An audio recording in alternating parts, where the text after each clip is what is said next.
আসসালামু আলাইকুম। আশা করি সবাই অনেক ভালো আছেন। আমরা যারা ফিলিপাইন ঘুরতে যেতে চাই তারা আসলে অনেকেই জানি না যে ফিলিপাইন যাওয়ার জন্য আমরা ফিলিপাইনের যে ট্যুরিস্ট ভিসাটা রয়েছে সেটা আসলে কিভাবে পাইতে পারি।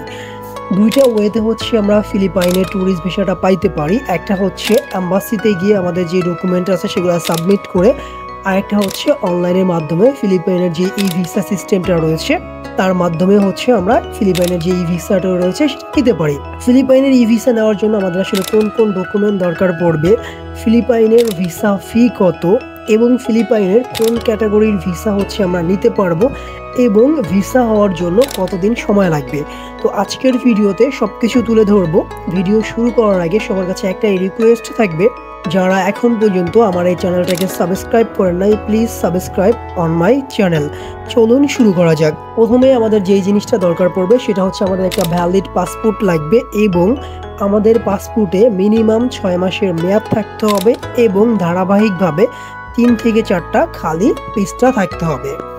এরপরে আমাদের দরকার পড়বে ব্যাংক স্টেটমেন্ট।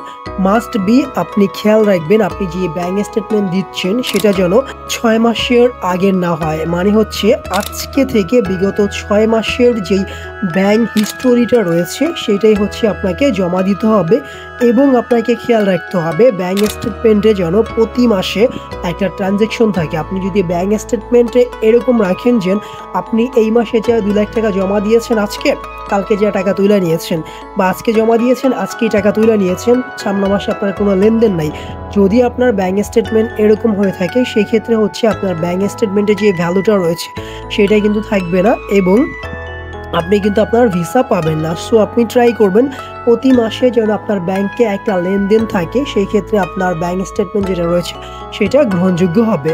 এরপরে আপনার যে ব্যাংকে অ্যাকাউন্ট রয়েছে সেই ব্যাংক থেকে আপনি একটা ব্যাংক সলভেন্সি নিয়ে দিবেন। ব্যাংক সলভেন্সি নেওয়া হয়ে গেলে এরপরে আপনার দরকার পড়বে যে আপনি কি করেন।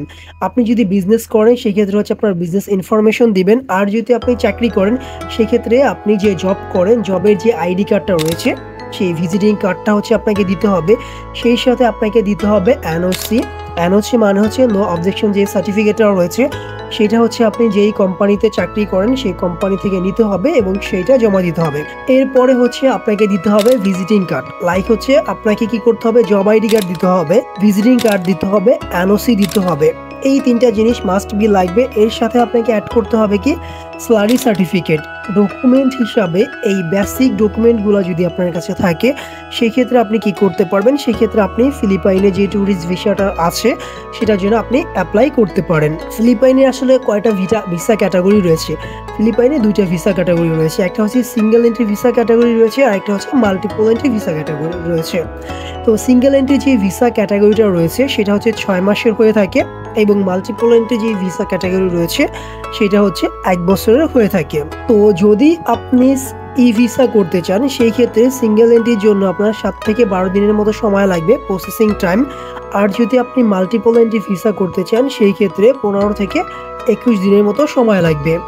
আর আপনি যদি এম্বাসিতে আপনার ডকুমেন্টগুলো জমা দিতে চান সেই ক্ষেত্রে আপনার যে রেগুলার ভিসা রয়েছে সেটার জন্য হচ্ছে 21 কর্মদিবস লাগবে।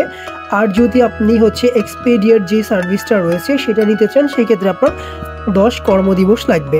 এখন দেখা যাচ্ছে ভিসা ফিটা আসলে কিরকম।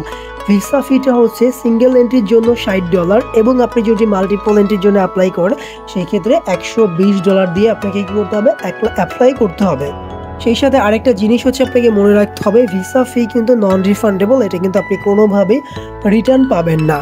তো ফিলিপাইনের ভিসা নিয়ে যদি আপনার কোনো ধরনের কনফিউশন থাকে বা আপনার কোনো ধরনের ডকুমেন্ট মিসিং থাকে বা আপনি যদি কোনো কিছু বুঝতে না পারেন বা কোনো হেল্পের দরকার পড়ে অবশ্যই আপনি কমেন্ট করবেন, আমি আপনাকে অ্যান্সার দিয়ে দিব।